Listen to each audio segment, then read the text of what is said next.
ایک گاؤں میں چار دوست رہتے تھے۔ وہ چاروں بے حد نکمے اور کام چور تھے۔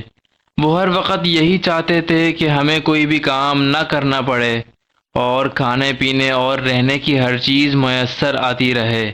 ان چاروں میں سے جو سب سے بڑا تھا وہ بہت چالاک اور ذہین تھا۔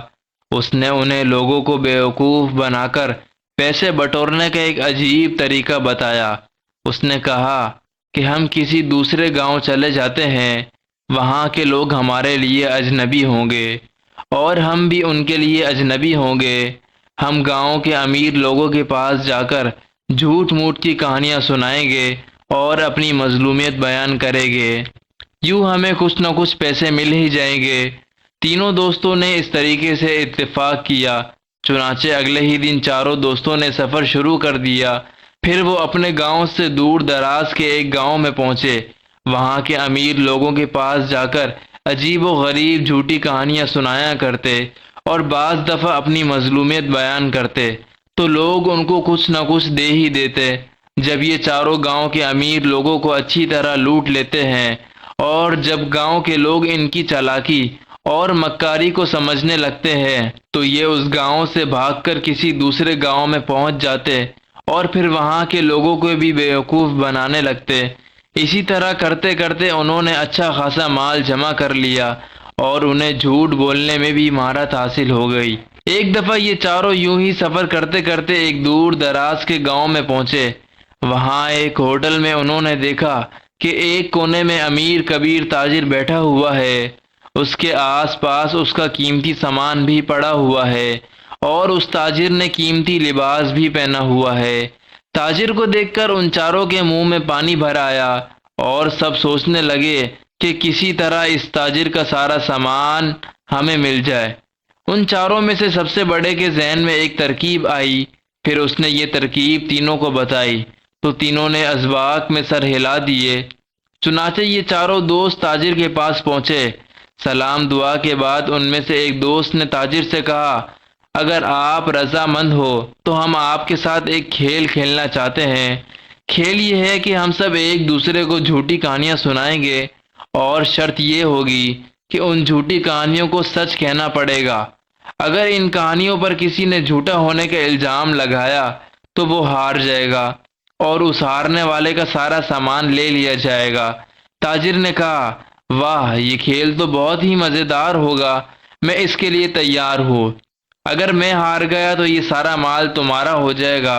چاروں دوست تاجر کی یہ بات سن کر بہت ہی خوش ہوئے اور سوچنے لگے، ہم ایسی ایسی جھوٹی کہانیاں اس کو سنائیں گے کہ یہ فوراً پکار اٹھے گا، یہ جھوٹ ہے، ایسا ہو ہی نہیں سکتا، اور پھر ہم جیت جائیں گے اور اس تاجر کا سارا مال قبضے میں کر لیں گے۔ کھیل شروع ہونے سے پہلے تاجر نے کہا، ضروری ہے کہ ہمارے اس کھیل میں گاؤں یا ہوٹل کا کوئی بڑا بھی موجود ہو تاکہ وہ ہار جیت کا فیصلہ کر سکے۔ چاروں دوستوں نے اس بات سے اتفاق کیا۔ چنانچہ گاؤں کے ایک چودھری کو بلایا گیا اور وہ ان پانچوں کے ساتھ بیٹھ گیا۔ پہلے دوست نے اپنی کہانی شروع کی۔ کہنے لگا، میں ابھی اپنی ماں کے پیٹ میں ہی تھا، یعنی میں پیدا بھی نہیں ہوا تھا کہ میری ماں اور باپ سفر پر روانہ ہوئے۔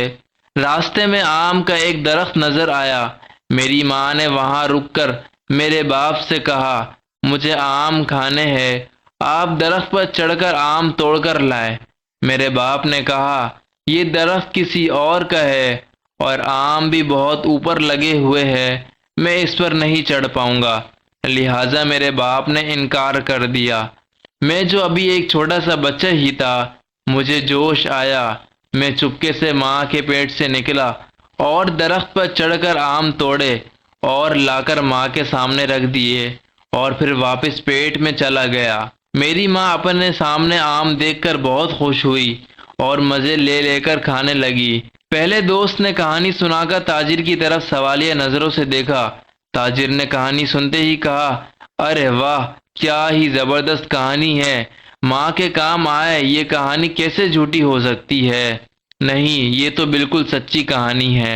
پہلے دوست نے جب یہ سنا تو منہ بنا کر ایک طرف بیٹھ گیا۔ اب دوسرے دوست کی باری آئی۔ وہ کہنے لگا، میری عمر ابھی صرف 6 سال تھی، مجھے شکار کھیلنے کا بے حد شوق تھا، ایک دفعہ میں جنگل میں گیا، وہاں اچانک مجھے دور ایک خرگوش نظر آیا۔ میں اس کے پیچھے دوڑ پڑا، یہاں تک کہ میں اس کے قریب پہنچ گیا۔ جب میں اس کے قریب پہنچا تو معلوم ہوا کہ وہ خرگوش نہیں بلکہ شیر ہے۔ شیر نے مجھے دیکھ کر میری طرف بڑھنا شروع کیا۔ اب تو میں بہت گھبرا گیا۔ میں نے شیر سے کہا، دیکھو شیر بھائی، میں تو تمہارے پیچھے صرف اس لیے آیا تھا کہ مجھے لگا جیسے آپ خرگوش ہو، خدا کے لیے مجھے جانے دو۔ لیکن شیر نے میری بات نہ مانی اور دھاڑنے لگا۔ پھر مجھے بھی بہت غصہ آ گیا اور میں نے ایک زوردار تھپڑ شیر کو مارا۔ شیر وہیں دو ٹکڑے ہو کر مر گیا۔ واہ واہ، کیا بہادری ہے! بندے کو ایسا ہی بہادر ہونا چاہیے۔ یہ کہانی بالکل جھوٹی نہیں ہو سکتی۔ تاجر نے دوسرے دوست کی کہانی سن کر اسے داد دیتے ہوئے کہا۔ اب وہ دونوں دوست جنہوں نے کہانی سنائی تھی، انہوں نے اپنے تیسرے دوست کو چپکے سے آنکھ ماری کہ تو کوئی ایسی غضب کی جھوٹی کہانی سنا جسے تاجر فوراً جھوٹ مان لے۔ چنانچہ تیسرے دوست نے اپنی کہانی شروع کی۔ مجھے مچھلیاں پکڑنے کا بہت شوق تھا۔ اس وقت میری عمر صرف 1 سال تھی۔ ایک دن میں دریا کے کنارے گیا اور وہاں پانی میں جال ڈال کر میں بیٹھ گیا۔ کئی گھنٹوں جال لگانے کے باوجود ایک مچھلی بھی جال میں نہ آئی۔ میں نے پاس کھڑے مچھیرے سے پوچھا کہ آج دریا میں مچھلی نہیں ہے کیا؟ ان مچھیروں نے مجھے بتایا کہ 3-4 دنوں سے ایک بھی مچھلی نظر نہیں آئی۔ میں یہ سن کر حیران ہو گیا اور میں نے دریا میں غوطہ لگا دیا۔ دریا کی تہہ میں پہنچ کر میں نے دیکھا ایک بہت بڑی مچھلی بیٹھی ہوئی ہے اور آس پاس کی تمام چھوٹی بڑی مچھلیوں کو بڑے ہی مزے سے کھائے جا رہی ہے۔ یہ دیکھ کر مجھے اس بڑی مچھلی پر بڑا غصہ آیا۔ میں نے اس بڑی مچھلی کو ایک زبردست مکہ رسید کر دیا اور اسے وہیں ڈھیر کر دیا۔ پھر میں نے وہیں دریا کی تہہ میں بیٹھ کر آگ جلائی اور وہیں پہ مچھلیاں پکائی اور پھر انہیں کھا کر دریا سے باہر آ گیا اور اپنا سامان لے کر گھر کی طرف چل پڑا۔ تیسرے نے کہانی سنا کر امید بھری نظروں سے تاجر کی طرف دیکھا۔ تاجر نے کہا، بہت اچھی کہانی ہے، دریا کی سب چھوٹی مچھلیوں کو آزادی دلائی، کتنا نیکی کا کام کیا ہے، بالکل سچی کہانی ہے۔ اب باری چوتھے دوست کی تھی۔ اس نے کہنا شروع کرا، میری عمر صرف 2 سال تھی۔ ایک دن میں جنگل میں گیا، وہاں کھجوروں کے بڑے بڑے درخت تھے اور ان پر بہت زیادہ کھجوریں لگی ہوئی تھی۔ میرا بہت دل چاہا کہ کھجوریں کھاؤں، چنانچہ میں درخت پر چڑھا اور میں نے وہاں پیٹ بھر کر کھجوریں کھائیں۔ جب میں نے درخت سے نیچے اترنے کا ارادہ کیا تو مجھے لگا میں نیچے اترتے اترتے گر جاؤں گا۔ میں درخت کے اوپر ہی بیٹھا رہا یہاں تک کہ شام ہو گئی۔ اچانک میرے ذہن میں ایک ترکیب آئی کہ کیوں نہ میں گاؤں سے سیڑھی لا کر اس کے ذریعے سے نیچے اتروں۔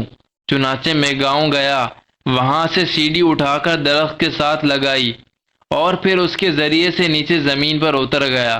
اب چاروں دوستوں نے امید بھری نظروں سے تاجر کی طرف دیکھا کہ اب ضرور کہہ دے گا نہیں یہ کہانی تو جھوٹی ہے، لیکن تاجر نے آگے بڑھ کر چوتھے سے ہاتھ ملایا اور کہنے لگا، کیا زبردست دماغ پایا ہے، ایسی ترکیب تو کسی بہت ذہین آدمی کے ذہن میں ہی آ سکتی ہے، یہ تو بالکل سچی کہانی معلوم ہوتی ہے۔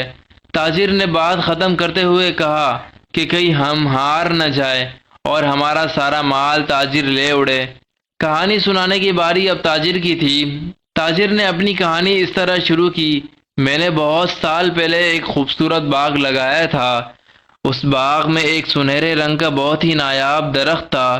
میں اس کی خوب حفاظت کرتا تھا اور اس کو روز پانی دیتا تھا، یہاں تک کہ 1 سال کے بعد اس درخت پر 4 سنہرے رنگ کے سیب نمودار ہوئے۔ وہ سیب بھی بہت خوبصورت تھے، اسی لیے میں نے ان کو کبھی نہیں توڑا اور درخت پر ہی لگا رہنے دیا۔ ایک دن میں اپنے باغ میں کام کر رہا تھا کہ اچانک چاروں سیب سے ایک ایک آدمی نکلا۔ چونکہ یہ چاروں آدمی میرے ہی باغ کے ایک درخت سے نکلے تھے، اس لیے میں نے ان کو اپنا غلام بنا لیا اور چاروں کو کام پر لگا دیا۔ لیکن یہ چاروں بہت نکمے اور کام چور تھے۔ ایک دن یہ چاروں بھاگ گئے۔ جب مجھے یہ سب پتہ چلا تو میں بہت دکھی ہو گیا، لیکن خدا کا شکر ہے آج وہ چاروں غلام میرے سامنے ہی موجود ہے۔ یہ کہانی سن کر چاروں دوستوں کے اوسان خطا ہو گئے۔ اور وہ کافی دیر چپ رہے۔ جب گاؤں کے بڑے چودھری نے یہ سب کچھ دیکھا تو اس نے ان سب کو مخاطب کرتے ہوئے پوچھا، ہاں بتاؤ کہ یہ کہانی سچ ہے یا جھوٹی؟ چاروں دوستوں کے ہاتھ پاؤں ٹھنڈے ہو گئے۔ تاجر کی اس کہانی کو جھوٹ کہیں تو ان کا سارا مال تاجر کا ہو جاتا، اور اگر سچ کہیں تو تاجر کے غلام قرار پاتے۔ چنانچہ چاروں دوست خاموش ہو گئے، نہ ہاں میں جواب دیا اور نہ ہی نہ میں۔ گاؤں کے چودھری نے ان کو چپ دیکھ کر تاجر کے حق میں فیصلہ کر دیا کہ یہ چاروں تمہارے غلام ہیں۔ یہ سن کر وہ چاروں تاجر کے قدموں میں گر پڑے اور معافیا مانگنے لگے۔ تاجر نے چودھری سے کہا، یہ چاروں بھاگتے ہوئے میرا سارا سامان بھی اپنے ساتھ لے بھاگے تھے، چلو میں ان کو آزاد کرتا ہوں، لیکن ان کے پاس جو بھی مال ہے وہ میرا ہے۔ چنانچہ گاؤں کے چودھری نے ان چاروں دوستوں کے پاس جتنا بھی مال تھا وہ سارا تاجر کو دے دیا۔ وہ تاجر سارا سامان اور مال و دولت لے کر اپنے جھوٹ کی نہایت بری سزا ملی تھی۔ چاروں دوستوں نے یہ فیصلہ کر لیا کہ آئندہ کبھی بھی جھوٹ کا سہارا نہیں لیں گے اور محنت کر کے روزی کمائیں گے۔ پھر وہ چاروں واپس اپنے گاؤں چلے گئے اور جھوٹ سے سچی توبہ کر لی۔ دوستو، اگر آپ کو یہ ویڈیو اچھی لگی ہو تو اس ویڈیو کو لائک ضرور کیجئے گا۔ ملتے ہیں اگلے ویڈیو پہ انشاءاللہ، تب تک کے لیے اللہ حافظ۔